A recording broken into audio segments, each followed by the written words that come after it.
اس وقت سب سے بڑی خبر یہ ہے کہ آسٹریلیا نے اپنی پہلی اننگ میں 368 رنز کا پاکستان کو ہدف دے دیا ہے۔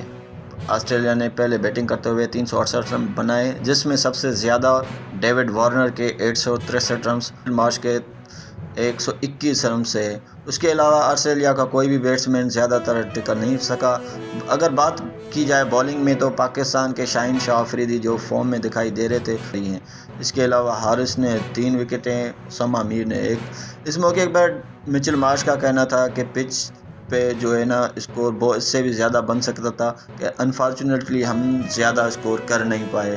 اس کے علاوہ پاکستانی ٹیم کو شاہری نے ایک خصوصی پیغام جاری کرتے ہوئے کہا کہ ڈر کے نہیں کھیلنا ہے، کھل کے کھیلنا ہے، آپ نے ہمت نہیں ہارنی، آپ نے اپنی نیچرل گیم کھیلنی ہے، جاؤ اور میدان مار کے آؤ، اور یہی ہوگا انشاءاللہ۔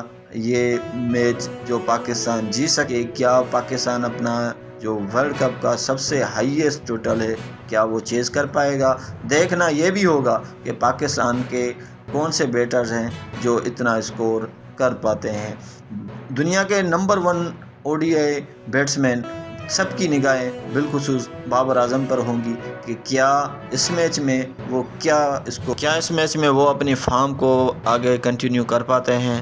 بالکل اس کو کرنا بھی چاہیے کہ وہ دنیا کا نمبر 1 بیٹسمین ہے۔ بابر کو ریسپانسبلٹی لینی ہوگی اور ٹیم کو لے کر آگے چلنا ہوگا۔